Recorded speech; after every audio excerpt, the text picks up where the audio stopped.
Get your mangy old dog out of here. This is where men train. The boxer Jackson Creed towered over Lyra Thorne. The crowd roared with laughter as he mocked her. Lyra stood motionless, her brown eyes frighteningly calm. Beside her, her old German shepherd began to growl. They didn't know the quiet woman was once a special forces operator, and they had just made their final mistake. Pause for a moment. Where in the world are you watching from? If you like these stories, be sure to hit subscribe so you don't miss the newest ones. The autumn mist clung to Port Angeles like a shroud, blurring the line between the gray sky and the churning gray waters of the Strait of Juan de Fuca. It was a city that lived by the rhythm of the tides and the logging trucks, perpetually damp and smelling of salt and pine. For Lyra Thorne, the chill was a familiar companion. Before the first light broke through the overcast gloom, her day began with a ritual walk along the stony shore. Beside her, trotting with the steady gait of old duty, was Ragnar, a 10-year-old German shepherd whose black and tan coat was now generously frosted with silver around his intelligent eyes and muzzle. The cold air helped numb the persistent deep ache in her lower back, a permanent souvenir from the shrapnel that had ended her career and stolen her future. Each step on the rattling pebbles was a battle against the echoes in her mind, the deafening whoomp, whoomp, whoomp of helicopter blades, the acrid stench of burning fuel, and the memory of Captain Cole's hand squeezing hers, his voice a desperate command through the static. "Jump, Lyra, that's an order." She had lived, he had not. Now, at 38, Lyra was a ghost of the woman she had been, a former Air Force pararescue jumper, living a quiet life defined by what she had lost. Her beauty was a quiet, severe thing, high cheekbones and a strong jawline framed by intelligent, soulful brown eyes that held a permanent watchfulness. Her dark hair was always scraped back into a tight, disciplined bun at the nape of her neck. The straight-strength gym was her sanctuary and her penance, a place where the burn of physical exhaustion was the only thing loud enough to drown out the ghosts. The gym itself was a relic, a cavernous space filled with the scent of old leather, chalk, and sweat. It was owned by Elias Vance, a man in his late 60s whose face was a roadmap of a bygone boxing career, complete with cauliflower ears and a gently flattened nose. His eyes, however, were kind and weary as he gave Lyra a quiet nod from behind his desk. She returned the gesture and found her usual corner, away from the main floor. Ragnar settled dutifully by her gym bag, his head on his paws but his ears alert. She moved through her warm-ups with an economy of motion that spoke of years of elite military training, each stretch precise, each breath controlled. The relative peace was shattered by the arrival of Jackson, the juggernaut Creed, and his two sycophantic followers. Jackson was the gym's self-proclaimed king, a rising professional boxer whose ego was even larger than his heavily muscled, tattoo-sleeved frame. He moved with an arrogant swagger, a permanent sneer etched on his handsome, brutish face, believing the space and everyone in it belonged to him. He stopped directly in front of Lyra, deliberately blocking her path to the weight rack. "Well, look what we have here," he drawled, his voice dripping with condescension as he eyed her simple black leggings and fitted top. "Nice yoga outfit, but this is where the men train, sweetheart. The meditation class is across the street." His gaze dropped to Ragnar. "And you brought your mangy old mutt with you?"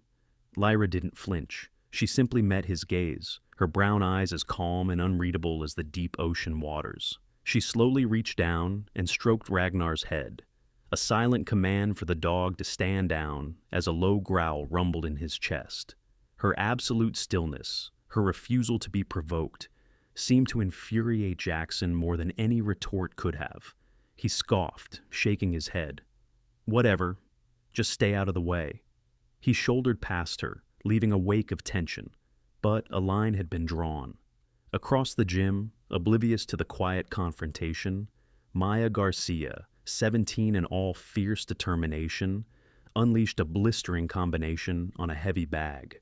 She was wiry and strong, with dark, intense eyes and a focus that belied her youth.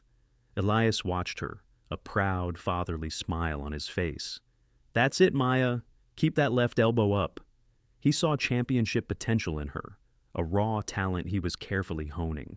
But her talent hadn't gone unnoticed by others. After her workout, as she was packing her worn-out bag, Jackson cornered her near the water fountain. His demeanor shifted from brutish to deceptively smooth. "Hey, kid," he began, his voice a low purr. "You've got fast hands, real fast. That old man Elias, he's good, but he's from another century." He leaned in, his presence intimidating. "You stick with me, I'll make you a champion, get you real money. Your mom won't have to work those night shifts at the fish plant ever again." The offer hung in the air, a lifeline wrapped in poison. Maya, whose loyalty to Elias was matched only by her desperate love for her struggling mother, looked down, conflicted. I don't know," she stammered. The seed of a dangerous idea had just been planted. The Sleepy Pine motel room became Kalen's forward operating base. He transformed the peeling laminate desk into a command center, his tablet displaying a satellite overlay of the Thorne property. With the precision of a mission planner, he established a pattern of life analysis. He noted the exact time the mail carrier arrived and how he never lingered, the way the landscapers were met at the curb by Jedediah and never allowed past the front gate, and how the curtains in Seraphina's second-floor bedroom were drawn shut no later than 7:45 p.m. each night, plunging her world into premature darkness. It was a fortress of control, and Kalen was mapping every wall, every guard rotation. Havoc lay at the foot of the bed, a silent sentinel, his ears twitching at every sound from the parking lot, as if he too were on watch. When Marcus arrived that evening, he found Kalen staring intently at the screen, his face illuminated by its cold blue light. Marcus looked like a man running on fumes and coffee. His tie was loosened, his shirt rumpled, but his eyes were sharp with purpose. He dropped a thick accordion file onto the bed. "My battle plans," he said with a wry, tired smile. "The Comrades Center. It's a mess." Kalen didn't look away from his tablet, but gestured towards the file. "Leave it. We'll run a new strategic assessment later." He then pointed to a spot on the map. "They have a blind spot, the rear fence bordering the public park. We can use that." Marcus had managed to pull strings, citing parental rights and leveraging a favor from a family court clerk to arrange a 1-hour supervised visit. The meeting was to take place in that very park. Their supervisor was a woman named Carol Albright, a social worker in her late 40s, with a calm, unreadable face and eyes that seemed to take in everything without judgment. She wore a practical raincoat and sensible shoes, a neutral party in a brewing war. When Eleonora arrived, holding Sarah's hand in a grip that was just a little too tight, Ms. Albright gave Kalen a brief professional nod. Sarah was dressed in a pristine, cream-colored dress with a matching bow in her perfectly braided hair. She looked like a doll, beautiful and silent. Her eyes, however, were hollow, devoid of the spark Kalen remembered. Eleonora positioned herself on a nearby bench, a hawk observing its prey. Kalen wheeled himself closer, his heart aching to just pull his daughter into his arms. "Hey, Firefly," he said, using his old nickname for her. Sarah offered a tiny, hesitant smile, but didn't speak. She immediately knelt down, burying her face in Havoc's thick fur. The dog whined softly, licking her cheek, positioning his body between her and her grandmother.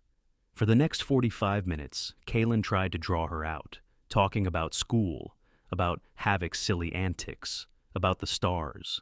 Her replies were monosyllabic, her gaze fixed on the damp ground.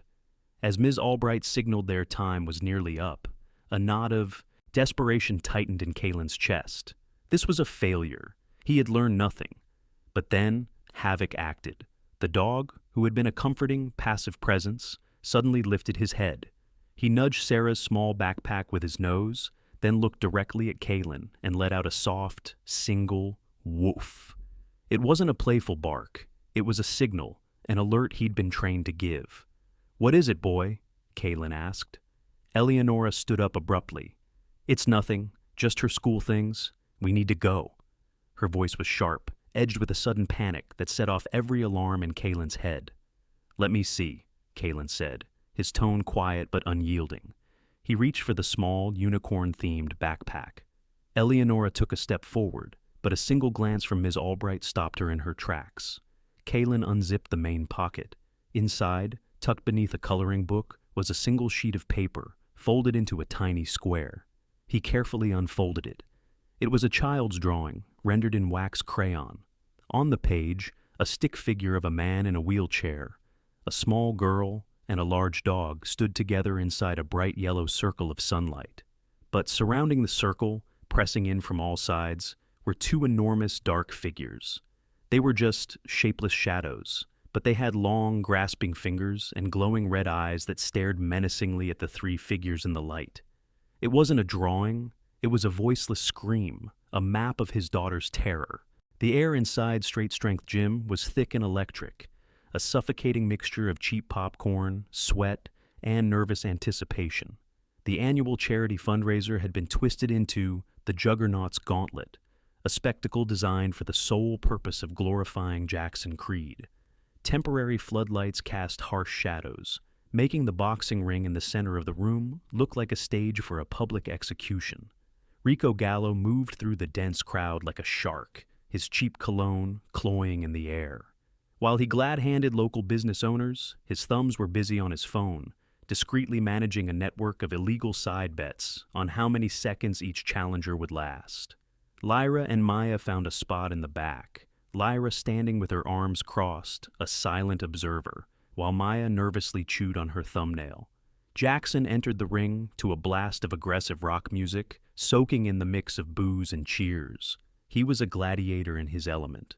The first challenger, a tough young fisherman with more heart than technique, was knocked out cold in under a minute. The second, a more experienced amateur, was methodically brutalized against the ropes until he could no longer stand. Jackson didn't just win, he savored the destruction, sneering at his fallen opponents. Then came the third challenger. His name was Cody, a lanky, good-natured 18-year-old with a shock of sandy blonde hair and a perpetual smile. He was Maya's best friend and training partner. He stepped into the ring not for money or glory, but out of a fierce loyalty to Elias and the gym. The fight was a mismatch from the start. Cody used his reach and speed to stay out of trouble for the first round, but in the second, Jackson's raw power began to tell. He trapped Cody in a corner, battering his ribs with vicious body shots. Cody, gasping for air but refusing to go down, was saved by the bell. He staggered back towards his corner, his guard dropping completely. But Jackson wasn't finished. With a snarl, he lunged forward after the bell had clearly rung and threw a brutal, illegal left hook. The punch connected with Cody's exposed shoulder with a sickening, audible crack. Cody screamed, a sharp, piercing sound of agony, and collapsed to the canvas, clutching an arm that now hung at an unnatural angle. Chaos erupted.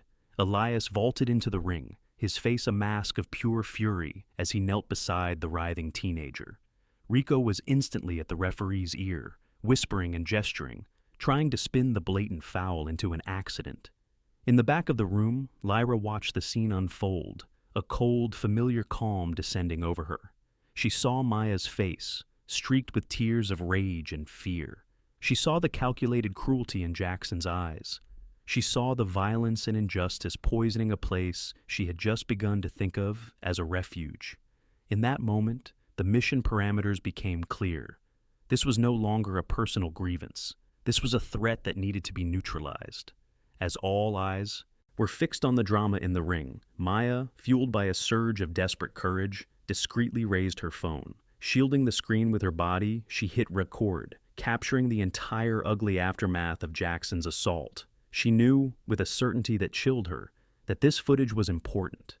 The crowd began to part as Lyra moved forward. She walked with a purpose that commanded attention, her steps silent but heavy. She reached the ringside, unzipped her simple fleece jacket, and let it fall to the floor. Underneath, she wore a plain gray tank top that revealed the lean, corded muscle of her shoulders and back. She slipped through the ropes and stepped onto the canvas. The entire gym fell silent. "I'll be next," she said, her voice not loud, but carrying across the stunned space with absolute authority. Jackson turned, his face shifting from smug satisfaction to disbelief, and then to a cruel, mocking grin. "Oh, this is perfect," he sneered, looking out at the crowd. "A little bonus entertainment for you all." He was certain this would be the easiest, most humiliating victory of the night. He was wrong. The bell rang, and the fight began. It was a study in contrasts. Jackson, the raging bull, and Lyra, the the calm center of the storm. He lunged forward, throwing heavy telegraphed punches meant to obliterate her. The crowd gasped, expecting a brutal, swift end. But the end never came. Lyra moved with an almost supernatural fluidity, her feet light on the canvas. She wasn't dancing away. She was making micro-adjustments, a dip of the shoulder, a tilt of the head, a slight pivot of the hips, that caused Jackson's powerful blows to slice through empty air, often by less than an inch. For the entire first round, she threw no offensive punches. She simply let him exhaust himself, his frustration mounting with every missed swing.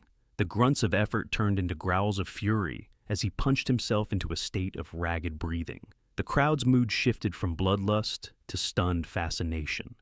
In the second round, the lesson began. As Jackson's movements became clumsier, Lyra started her counter-offensive. Her attacks were not powerful, but they were surgically precise. A quick, stinging jab to his solar plexus made him gasp.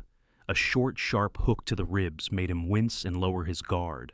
A targeted strike to his bicep caused the muscle to spasm, momentarily deadening his powerful left arm. She was dismantling him piece by piece, her face an unreadable mask of concentration. Seeing his dominance evaporate, Jackson became desperate. He abandoned all technique and threw a wild, looping right hook, leaving himself completely exposed. It was the opening Lyra had been waiting for. She slipped inside the arc of his punch, and the crowd saw a blur of motion. A three-punch combination delivered with the speed and efficiency of a striking snake. The final blow, a short, almost casual-looking left hook, didn't even land on his head. It buried itself deep into his liver. For a second, nothing happened. Jackson stood frozen, a look of shocked disbelief on his face. Then, an agony unlike any he had ever known seized his entire body. The pain was absolute, a systemic failure that shut down his nervous system. He didn't fall, he folded, collapsing to his knees with a silent gasp, clutching his side before crumpling onto the canvas in a fetal position, utterly incapacitated.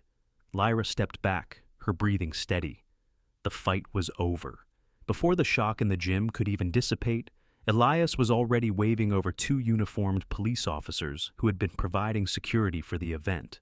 One of them, a stout, mustachioed officer named Sergeant Miller, with tired but sharp eyes, calmly made his way to the ring. "I want to press charges for assault," Elias stated firmly, gesturing to where Cody was being tended to by paramedics. That last punch was deliberate and after the bell. As if on cue, Maya pushed through the crowd, her face pale but resolute. "Officer, I have it on video," she said, holding out her phone. "All of it." Sergeant Miller watched the clear footage, his expression hardening. Maya then bravely recounted the threats and the predatory contract from Rico, pulling the folded document from her pocket. The investigation snowballed. What started as a simple assault charge became much more. Maya's video was irrefutable. Her testimony led them to Rico Gallo, whose phone records and bank statements unraveled a sordid enterprise of illegal gambling and fraud. Weeks later, justice was delivered. Jackson Creed was convicted of second-degree assault, sentenced to 6 months in jail, and had his professional boxing license permanently revoked. Rico Gallo faced a federal judge and was sentenced to 4 years in prison for illegal gambling, wire fraud, and coercion of a minor. The Straight Strength Gym was reborn. The community rallied, holding a fundraiser that covered all of Cody's medical bills and established a new youth athletics scholarship in his name. The dark cloud of intimidation was gone, replaced by an atmosphere of respect and hard work. Lyra, the gym's reluctant hero, finally accepted Elias's offer to teach a self-defense class. In a room full of women and teenagers, she found a new purpose, not as a soldier fighting a war, but as a guardian creating a safe space. Her life in Port Angeles was no longer an escape, but a new beginning, a quiet, profound peace won not on a battlefield, but in a small-town boxing ring. Lyra's story reminds us that sometimes the strongest people are not the ones who make the most noise. They are the quiet observers, the ones who carry their history with a silent dignity, waiting not for a fight, but for a reason to stand up. Some might say it was a coincidence that a former elite soldier happened to be in that small gym at that exact moment. But perhaps miracles don't always arrive with thunder and lightning. Sometimes a miracle is the quiet, steady courage of a single person, answering a prayer that someone else was too afraid to speak aloud. God works in mysterious ways, and often He works through the hands and hearts of ordinary people blessed with extraordinary gifts. He doesn't always send an angel in a chariot of fire. Sometimes He sends a veteran with a rescue dog to a little town by the sea. In our daily lives, we are surrounded by hidden strength: the unassuming coworker, the quiet neighbor, the patient parent. Each person carries a story and a capacity for courage we may never see. This story is a call to look closer, to respect the quiet ones, and to find that strength within ourselves. What did you think of Lyra's journey from survivor to protector? Let us know your thoughts in the comments below. If her story touched your heart, please share it with others who might need a reminder of their own inner strength. And be sure to subscribe to the channel for more inspiring stories. Thank you for watching. May God bless you and your loved ones, and may He always grant you the courage to be a protector for those in need.